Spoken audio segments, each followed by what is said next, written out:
রিশাদ হোসাইনকে আকাশ ছোঁয়া মূল্যে Big Bash লিগে দলে ভিড়িয়েছে রিকি পন্টিং এর দল হোবার্ট হারিকেনস। সাকিব আল হাসান মুস্তাফিজের পর বিশ্বসেরা এই টি-20 লিগে নাম লেখালেন আরেক Bangladeshi leg spinner Rishad Hossain.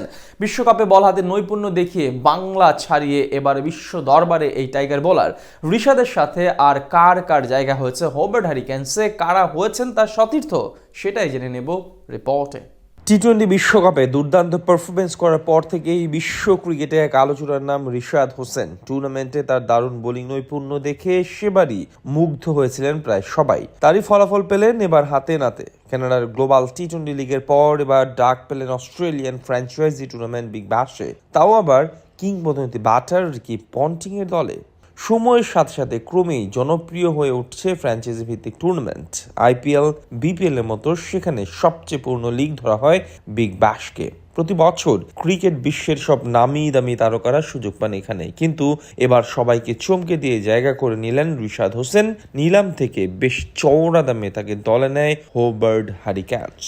টি-20 cricket ক্যারিয়ারে শুরু থেকে বেশ ধারাবাহিক রিশাদ অল্প সময়েই টাইগার দলের অপরিহার্য সদস্য হিসেবে পরিণত হয়েছেন তিনি, কিন্তু গেল টি-20 বিশ্বকাপের পারফরমেন্স দেখিয়ে আলাদাভাবে নজর কেড়েছেন সবার। টুর্নামেন্টে ষষ্ঠ সর্বাধিক উইকেট সংগ্রাহক ছিলেন তিনি। বল হাতে 8 ম্যাচে মোট 25 ওভার বল করে রান খরচ করেছেন মাত্র 194, উইকেট সংখ্যা 14টা। এছাড়া অস্ট্রেলিয়া আর ভারতের মতো দলের সাথে নিয়েছিলেন 2টি করে উইকেট। তার এমন পারফরমেন্স দেখেই হোবার্ট হারিকেনস দলে ফেরালো তাকে।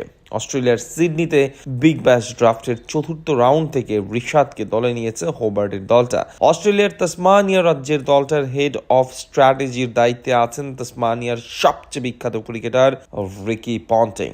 এর আগে বাংলাদেশের ক্রিকেটারদের মধ্যে শুধু সাকিব আল হাসানই বিগ ব্যাশে খেলার সুযোগ পেয়েছিলেন, তাই এবার যদি রিশাদ খেলেন তাহলে সেটা হবে একটা ইতিহাস। তবে তার আগে বড় প্রশ্ন হলো বিসিবির অনাপত্তিপত্র, কেননা ঠিক ওই সময় জাতীয় দলের বেশিরভাগ ক্রিকেটারই ওয়েস্ট ইন্ডিজ সফর আর বাংলাদেশ প্রিমিয়ার লিগ নিয়ে ব্যস্ত থাকবেন।